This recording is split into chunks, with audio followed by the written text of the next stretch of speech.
This is the virtual happy hour experience with the drunken great. I am your host, Rob, and today we have a sensational guest.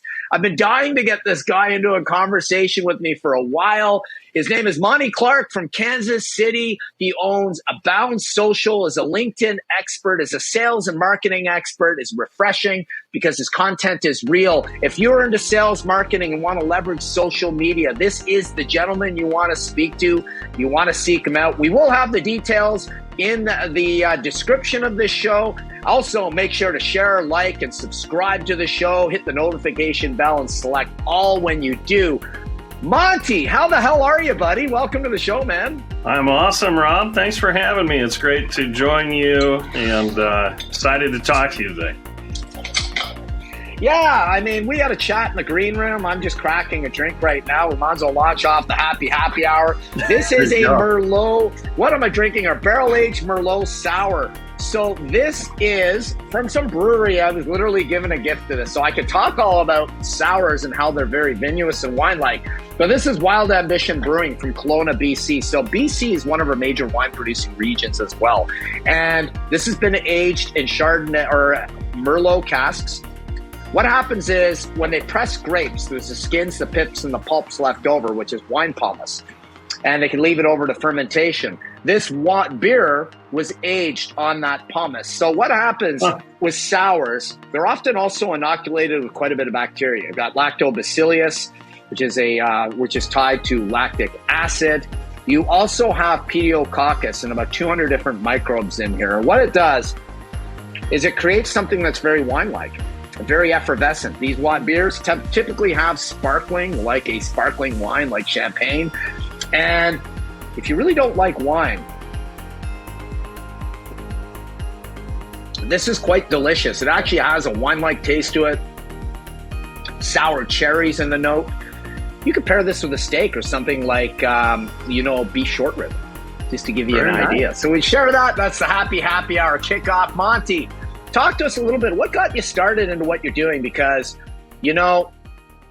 it's pretty interesting what you're doing on social media. We're going to bring up the website. Might as well just chop into this now because it's here. And sure. Let me just take a look at Chrome. So, all right. I always have to fiddle this one a little bit. But there we go. So we've got Abound Social here. We've got your website. And really, you're about accelerating sales, if I'm not mistaken. So talk to us a bit about what got you started on this journey and, where's it headed right now? I mean, this is pretty exciting stuff. Yeah, I'd love to. And thanks for giving me the opportunity. In 2020, sales and marketing changed, really. Nobody, everything was locked down. Nobody could get together for networking events. Nobody could go to trade shows. You couldn't even get together for people or with people for coffee or show up in an office, shake a hand. All that was done away with. So what did you do? True. At that point, it became, let's check out social media and let's figure out if we can establish some relationships there. So, for one, LinkedIn grew exponentially over the past year. But what also happened, unfortunately, was people took an old cold outreach process and they just dumped it on social media. So that's why if you're on social media, one of the big things is people, we call it pitch slapping. You connect with somebody. The first message that they fire off right out of the gate to you in your direct message box is, can I sell you something? Right? So what has happened over the last year and a half is people have become very sales fatigued. So we're tired of being sold to. We're tired of the pitch. And people have not figured out yet how to work social media to establish relationships, develop rapport, create your likability, trust, expertise, and authority around the very specific niche and problem that you solve for a very specific person, and then deliver that so that you actually have the ability to establish a relationship that could lead to an opportunity. So what we decided to do, I've been in marketing for 30 years or so.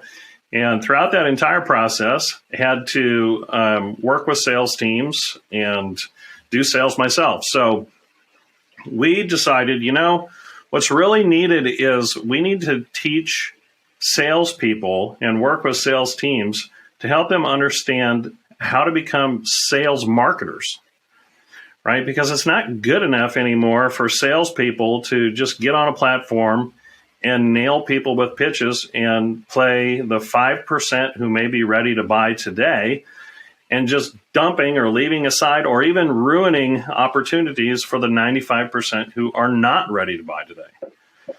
So we combine marketing with sales, help people become sales marketers, which again creates where our goal is to create content for a specific person around a specific problem that you solve that will help you nurture those 95% who are not ready to buy into potential conversations so that when they are ready, you're right there, you're memorable, and you can have that conversation easily without even a pitch.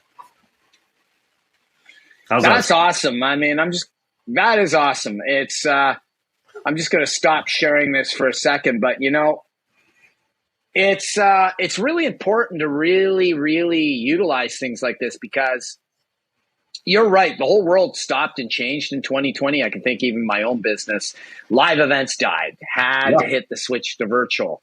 And there was an explosion on the virtual side of things for sure.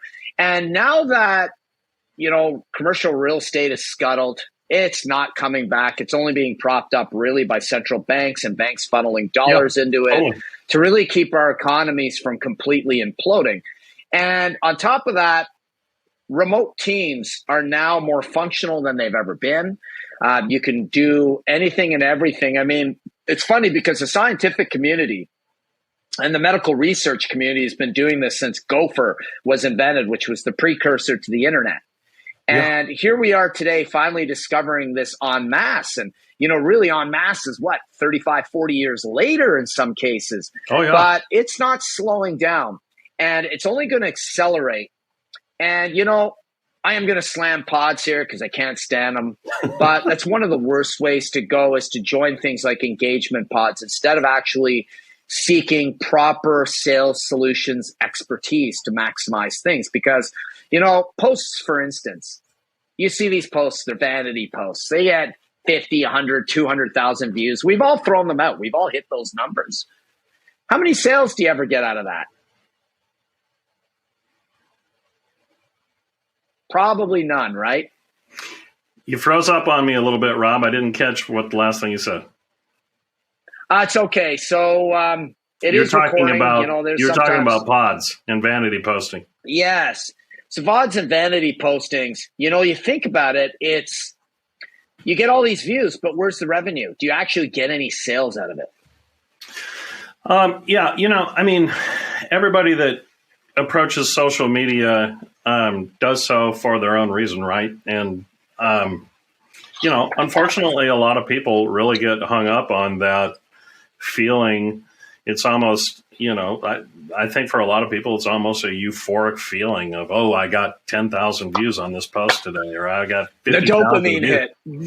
But I mean, when you get down right to it, I mean, if you are using social media to build a business or to do sales, to build the business for the place that you work at, you have to be strategic beyond how many views you get. And pods that you mentioned, I will say that LinkedIn actually promotes pods. But there's a difference between how LinkedIn promotes pods and how a lot of people put pods together. So you can actually pay to be in pods. And those which is insane. I know. Which is crazy. But the notion that you're going to draw in a lot of business by posting random things out there for the sake of views is really kind of crazy because you're not speaking to a direct person for a specific thing. You're actually putting content out there for yourself, right? And people may enjoy it, people may like it, but it doesn't mean they're going to want to come and work with you for any reason. No, that's so true. So if you're going to use social media to actually build a business, then you should probably have more of a strategy about speaking to a specific person. So if I'm speaking to a specific type of person that happens to be in my target market, that means there may not be a million of those. And quite honestly, why would I care if there was? Because I'm really only interested in speaking to the people that will ultimately, at some point, want to work with me, right? If I have slapped 10 new contracts on most of our clients' lap on day one, probably wouldn't be able to service them. You have to approach it social media logically as well as strategically, right? How many connections do I legitimately have to make before I can do a piece of business? And if that's 100,000, you should probably change your business model.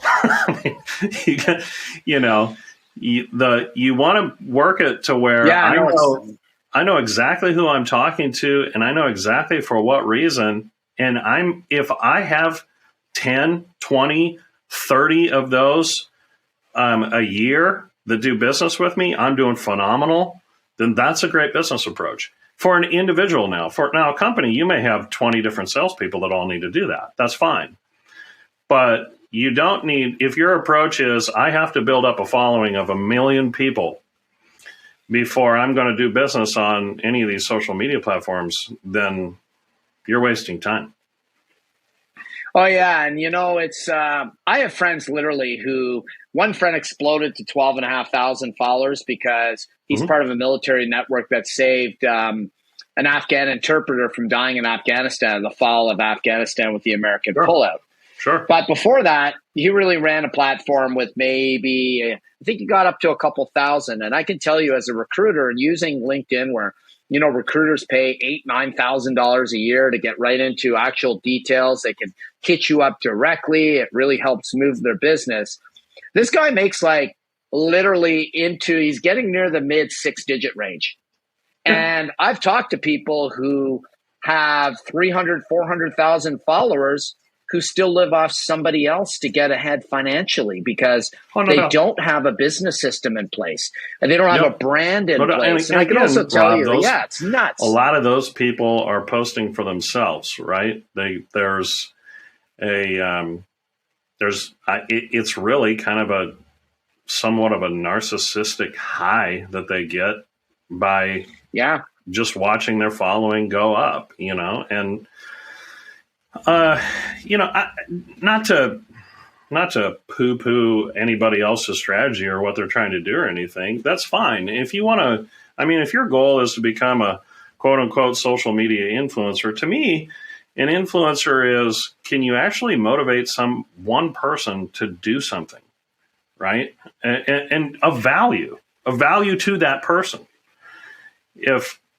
If I have 1 million people and nobody engages my content, or even if I have, for instance, I coached one guy who took me to several examples that he wanted to emulate, and they were all influencers, defined as influencers on LinkedIn, which LinkedIn isn't accepting any more influencers, by the way. But they were LinkedIn defined influencers. They all had. One of them had 14 million followers. And we went and we looked out at his content, right? And he has a post every day, sometimes multiple posts. And he had 2,000 likes. Sometimes he'd had 15,000 likes. And comments of about 1,000, maybe close to 2,000 comments at the most on some of these posts. And I said, well, take a look at this before you want to emulate this. Take a look at it. We opened it up into the comments. There were no replies from him at all. He wouldn't reply to any of the comments. Wow. Okay. That's number one. I said, number two, this person has 14 million followers and he has 1,000 people who have engaged on this particular post. Is that good? Right? Yeah, no, it's not. If you look at the percentage, exactly, the return is terrible. It is such a minuscule percentage. So I said, what makes this person an influencer? You cannot judge influence by a number next to a follow, right? I mean, you just can't. And so, you go back and you look at, I can show you some accounts that they may have only 20, 30, 40,000 followers. But if you look at the comments, they'll have 100 different comments and they'll reply to every single one of them. And when they ask people to do things, or when they're on the platform and they're using it, they are making business. In fact, you can open up their bank accounts and you'll see money. Yeah. They've been able to monetize it for sure. Exactly. So it's entirely, for 99.5% of people that are using social media, you should forget about how many views and followers and stuff you can accumulate, and worry more about what problem can I solve for a specific person. And can I build up a following of those people, even if it means there's only 1,000 of them? If I can do business with 100 of them, you probably have a six-figure business. Oh, absolutely. And it's the best businesses solve problems. Like, obviously yours is solving problems. It's solving problems for how people can maximize a following and their content with their brand, with their expertise, what they're really good at, and flip it into revenue. For mine, it's to solve a lack of engagement, especially now with lockdowns. This world has gone crazy. We were talking about that. But you solve also time and space and cost and effort with virtual events over live events. I mean, I love live events, but they're not practical for most companies anymore unless it's that annual retreat or the annual party.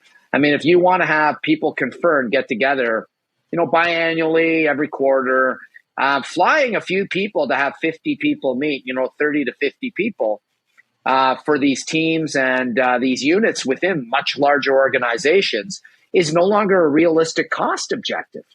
So you have to have these propositions that solve problems. When you're focusing on vanity metrics, you're not solving problems. You're just boosting your own narcissism and self-love. And, you hit the nail on the head with that.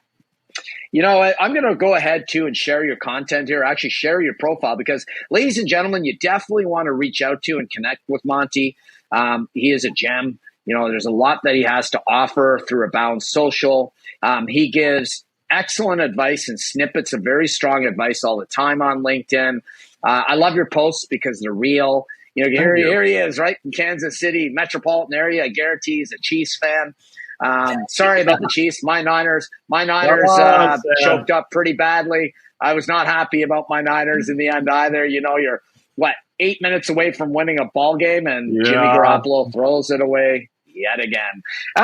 Next year at least you have a gem of a quarterback in a suit. You have a Hall of Famer who's going to win a bunch. He's far from done. We hope so. But if you take a look at what you do here, everything coincides. And this is what you want to see. If you're working with somebody, you want to see that they are what they say they are. Look at the sales and marketing background that Monty has, ladies and gentlemen. It's extensive. His education ties into it. Communication and media studies is a direct link to sales and marketing. Listen, whatever you decide to do, make sure to reach out to Monty. Make sure to also share and like the video. Make sure to connect with him. Again, I'm going to have the details in the show. Monty, you've been a great guest. I apologize for a bit of the video feed. Fortunately, with Riverside FM, it does record and upload anyway. It seems glitchy at the time, and it's something that I think you're new to this piece of software, but what a terrific discussion. Thank you very much, my friend. Cheers to the happy hour, and cheers to you. You know what? Cheers to you. This is my drink of the day today. Hey, what do you have there? Oh my God, what do we have there? It's a can you see it? There you go. Yeah, Peach Vibe by Celsius. But it's non-alcoholic. It's an energy drink. I needed it today. But you know what? The growing market of non-alcoholics and NAs and the populace is growing quite considerably. It's actually a market that has climbing exponentially. And small beer, I mean, non-alcoholic beer is defined by anything that has, 0.5% alcohol, has been with us throughout history.